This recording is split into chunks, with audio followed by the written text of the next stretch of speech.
দই দই ভালো দই। দইওয়ালা, দইওয়ালা, ও দইওয়ালা, ডাকছো কেন? দই কিনবে?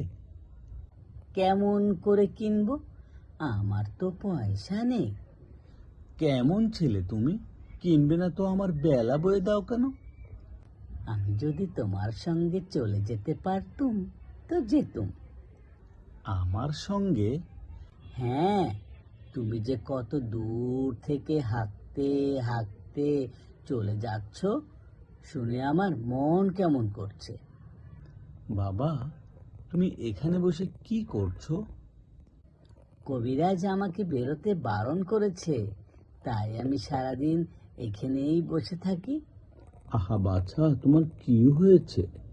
আমি জানি নে, আমি তো কিচ্ছু পড়িনি, তাই আমি জানি নে আমার কি হয়েছে। তুমি কোথা থেকে আসছো দইওয়ালা? আমাদের গ্রাম থেকে আসছি।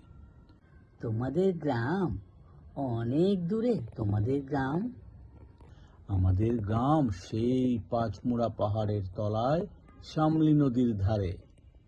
পাঁচমুড়া পাহাড়, শামলি নদী, কি জানি, হয়তো তোমাদের গ্রাম দেখেছি, কবে সে আমার মনে পড়ে না।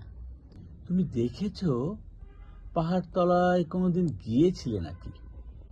না, কোনোদিন যাইনি, কিন্তু আমার মনে হয় যেন আমি দেখেছি। অনেক পুরনো কালের খুব বড় বড় গাছের তলায় তোমাদের গ্রাম, একটি লাল রঙের রাস্তার ধারে, না? ঠিক বলেছো বাবা। সেখানে পাহাড়ের গায়ে সব গরু চড়ে বেড়াচ্ছে। কি আশ্চর্য! ঠিক বলেছ। আমাদের গ্রামে গরু চড়ে বই কি, খুব চড়ে। মেয়েরা সব নদী থেকে জল তুলে মাথায় কলসি করে নিয়ে যায়, তাদের লাল শাড়ি পরা। বাবা, ঠিক কথা। আমাদের সব গয়লাপাড়ার মেয়েরা নদী থেকে জল তুলে তো নিয়ে যায়, তবে কিনা তারা সবাই যে লাল শাড়ি পরে তা নয়। কিন্তু বাবা, তুমি নিশ্চয়ই কোনোদিন সেখানে বেড়াতে গিয়েছিলে।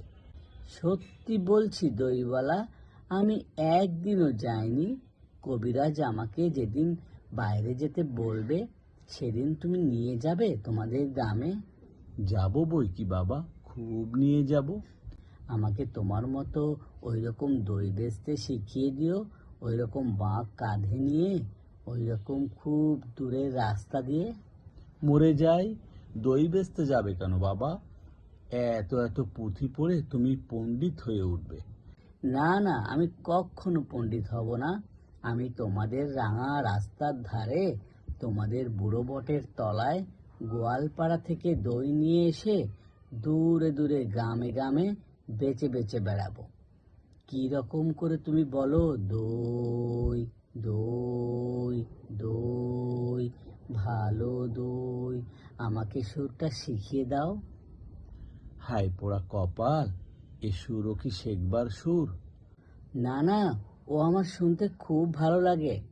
আকাশের খুব শেষ থেকে যেমন পাখির ডাক শুনলে মন উদাস হয়ে যায়, তেমনি ওই রাস্তার মোড় থেকে ওই গাছের সারির মধ্য দিয়ে যখন তোমার ডাক আসছিল, আমার মনে হচ্ছিল, কি জানি কি মনে হচ্ছিল। বাবা, একবার দই তুমি খাও। আমার তো পয়সা নেই। না না না না, পয়সার কথা বলো না।